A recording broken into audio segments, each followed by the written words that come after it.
is going to be a sectional at 11 o'clock or whenever it gets rescheduled to, about what's happening in Madison, the implications of the protest and the movement that has been. What's that? You want me to use the mic? Maybe what we need to do is to get folks squeezed down more this way. I know the mic, I was sitting right in the front, and the mic is hard to hear because it's heavy bass. So just come on down this way. You know, this is not church.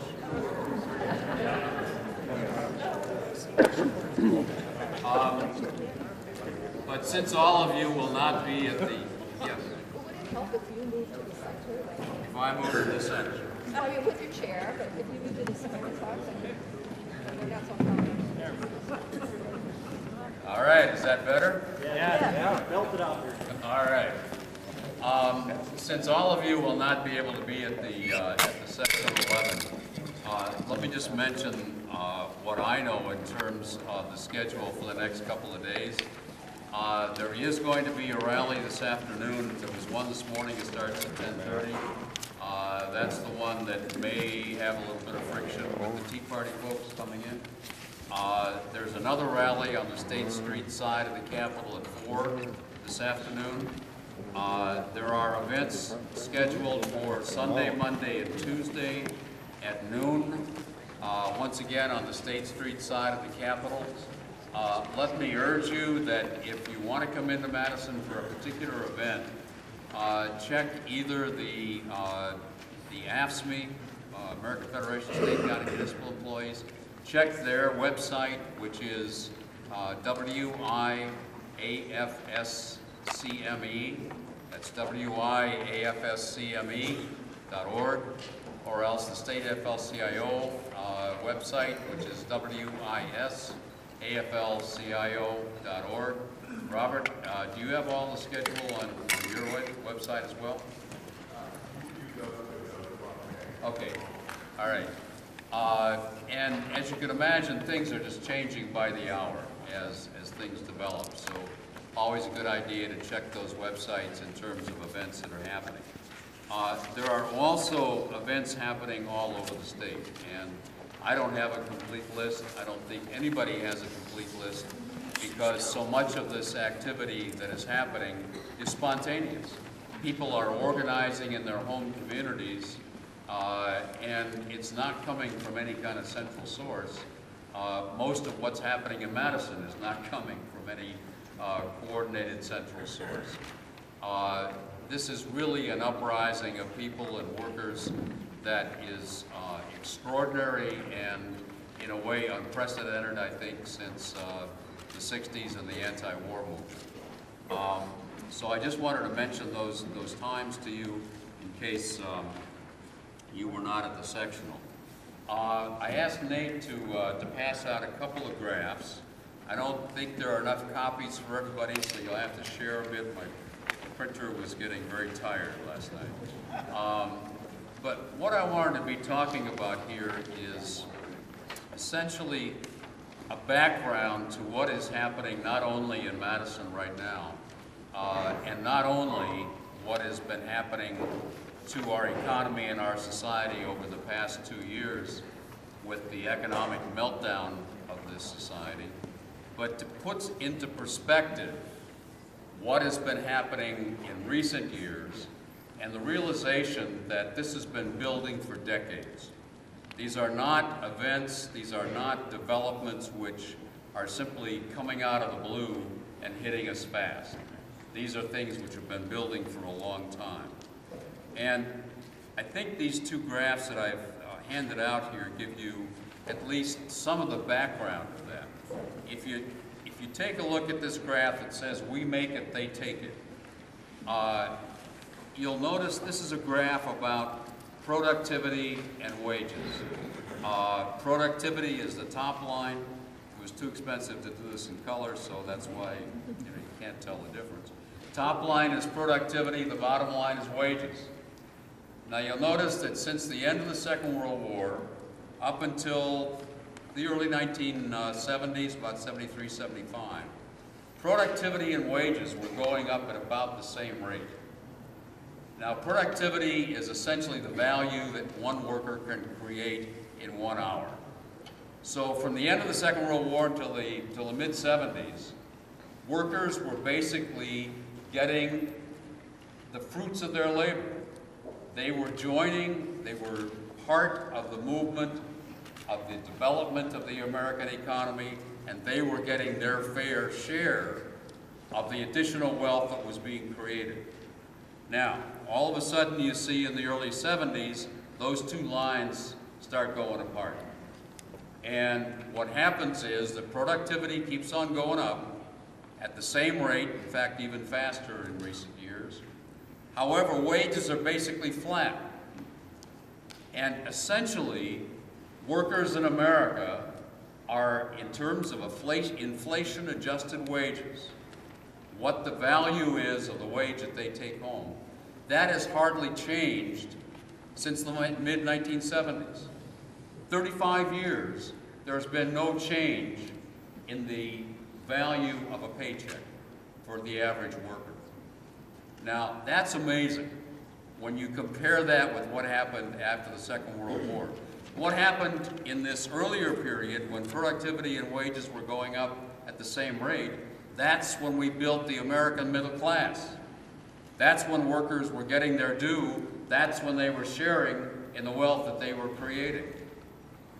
Now, at the same time, if you look at the other chart, this growing together, growing apart, the gray bars show you what happened in terms of household income in this same period. And you'll notice that in the gray bars, which are between the end of the Second World War and the mid-1970s, essentially it was the folks at the bottom that were seeing their household income increase fast. 116% in the period between 1947 and 2004. And it was the folks at the top that were getting less. A part of that was because we had a very progressive income tax. Really rich people had very, very high rates. The richest people in this country were paying income tax at a rate, in terms of their upper income, of 90%. And yet the country was prospering. The economy was growing. That, again, was the period of American prosperity. Now look at the black lines. And that shows you what has been happening since, once again, the mid-1970s. All of a sudden, that graph is reversed. And the people at the bottom are getting the least. In fact, they're getting almost nothing. The poorest 20% of those people in our society between the mid-70s and about 4 or 5 years ago, and this has continued, 3% income raise for that household. And as you go up the income scale, you get more and more of the wealth of this country going to the richest. And the dramatic lines are when you get to the richest 20%, instead of getting a 3% increase in household income, they were getting 64%.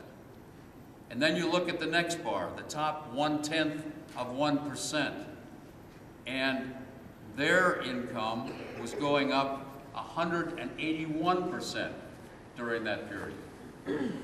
And finally, you look at that last bar. That's not the edge of the chart. That's part of the graph. And that's the top 1/100th of the wealthiest people in this country whose income, whose household income, increased not 3% since 1973, but 497%. In other words, what has happened in America is basically that all of the additional wealth that we have created since the mid-1970s has gone to the very richest people in this country. And that explains so much of what has happened to families in this country. Of first of all, forcing in, when you've got a two-parent family, instead of being able to survive on one income, you got to have two incomes. And once that wasn't enough, people are taking 2 jobs instead of 1. And then you're putting your kids into the labor market to add to your family income. And then you're starting to borrow money on your house. And then we know what happened with the collapse of the housing market and essentially the collapse of the middle class itself. I'm going to be wrapping this up. I know I saw the 5-minute sign there. I wasn't able to make copies of this graph. I'm sure everybody can see it right here. The interesting thing is that what has been happening in America has not been happening in a lot of the rest of the developed world. And interestingly enough, when you look at the Anglo-Saxon countries, like the United States, Canada, England, Australia, they have seen the same kind of redistribution of wealth from ordinary working people to the very top. But in the continental countries like France, Italy, Germany, they basically have seen no change. Their distribution of wealth is essentially the same as it was in the mid-1970s. And this is where you have more money going into education, into worker training. As we know, all of those countries have universal health care so that everybody has access to high quality and affordable health care. It doesn't have to be the way it is in this country. We can change it, and it works. So don't be fooled.